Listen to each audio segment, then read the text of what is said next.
여러분이 머물고 있는 학교, 장을 보러 가는 슈퍼마켓 등 생활하는 모든 공간에서 주변을 한번 둘러보세요. 플라스틱으로 만들어진 물건을 몇 개나 찾을 수 있나요? 평상시에 너무 당연하게 사용하고 있어 그 숫자가 얼마나 많은지 느끼지 못했겠지만 우리 주변에서 플라스틱 제품은 생각보다 훨씬 더 많은 비중을 차지하고 있습니다. 가볍고 사용하기 편리하여 많이 만들어 사용하기만 했던 이 플라스틱 제품들이 이제는 오히려 우리에게 위험한 경고를 보내고 있습니다. 여러분은 혹시 미세 플라스틱이라는 말을 들어본 적이 있나요? 미세 플라스틱이란 5mm 이하의 아주 작은 플라스틱을 말합니다. 미세 플라스틱은 두 가지 종류로 나누어집니다. 1차 미세 플라스틱은 생산 과정에서 처음부터 미세 플라스틱으로 제조된 것들로 때타올처럼 세정작용을 높여주는 효과가 있어 우리가 생활 속에서 사용하는 세탁세제나 치약, 세정제 등에 쓰입니다. 이러한 제품들을 사용하면 미세 플라스틱은 하수구를 통해 바다 표면으로까지 이동합니다. 2차 미세 플라스틱은 커다란 플라스틱이 버려진 뒤 바다를 떠다니면서 서로 부딪히고 파도에 휩쓸려 잘게 쪼개져 만들어지는 것들입니다. 미국 조지아 대학의 한 연구팀에 따르면 192개국이 매년 1270만 톤의 플라스틱 쓰레기를 바다에 버리고 있다고 합니다. 1997년 태평양 한가운데에서는 지도에 없는 섬이 하나 발견되었습니다. 알고 보니 그것은 바다에 버린 쓰레기들이 모여있는 덩어리였는데 마치 섬처럼 보였던 것입니다. 이 쓰레기 섬은 우리나라 면적의 약 14배 크기라고 하니 바다에 버려지는 플라스틱 쓰레기의 양이 어마어마함을 알 수 있습니다. 전 세계 바다에는 대략 51조 개의 플라스틱 조각이 있습니다. 바다는 이미 이런 엄청난 양의 플라스틱으로 큰 고통을 받고 있습니다. 이러한 1, 2차 미세 플라스틱들은 해저에 축적되거나 동물들에게 섭취됩니다. 무척 작은 크기이기 때문에 플랑크톤 같은 바다 미생물의 먹이가 되는데 이것이 바로 오염된 먹이사슬의 시작입니다. 플랑크톤이나 물벼룩 같은 1차 소비자가 미세 플라스틱을 섭취하면 이것을 물고기와 같은 2차 소비자가 먹게 되고 결국 최종 소비자인 사람이 섭취하게 되는 것입니다.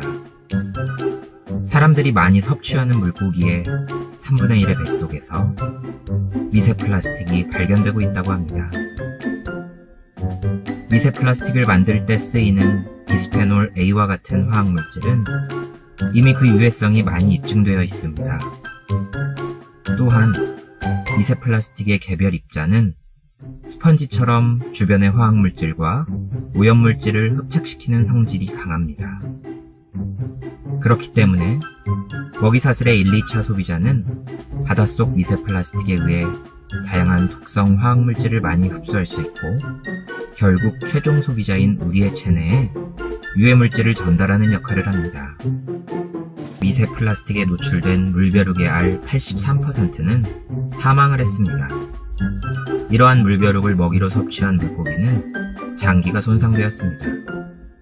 미세 플라스틱이 사람 몸속으로 꾸준히 축적된 경우 어떤 문제가 생기는지, 어떤 유해성이 있는지에 관한 연구는 아직 제대로 이루어진 것이 없습니다. 하지만 화학물질과 해로운 물질이 흡착된 것을 섭취한 것이기 때문에 인간에게도 좋지 않은 영향을 끼칠 것이 분명합니다.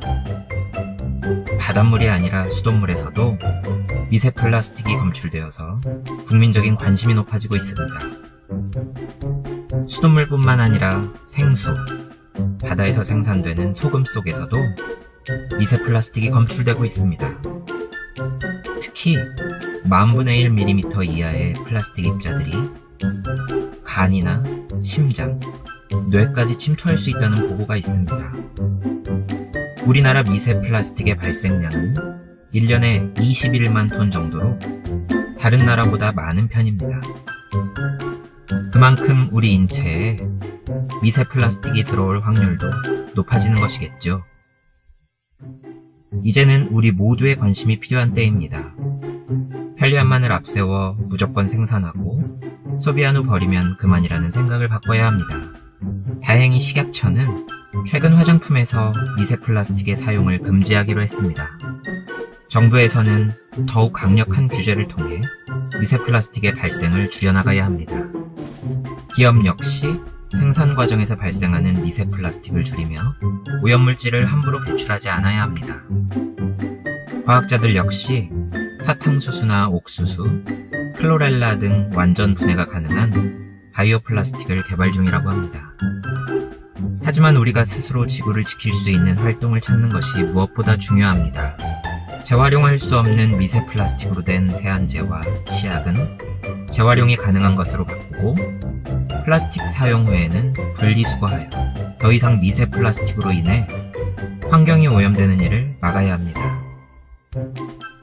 바다는 우리에게 음식을 제공해주고 산소를 공급해주며 기후의 균형을 잡아주는 소중한 존재입니다. 이런 바다가 미세 플라스틱으로 가득 차 죽어가고 있습니다. 환경을 한번 오염시키기는 쉽지만 다시 복구시키는 데에는 시간과 노력이 몇 배로 들어갑니다. 어쩌면 영영 복구시키지 못할 수도 있습니다. 플라스틱을 먹은 바다거북이는 매년 10만 마리가 죽음에 처해 멸종 위기에 놓여 있습니다.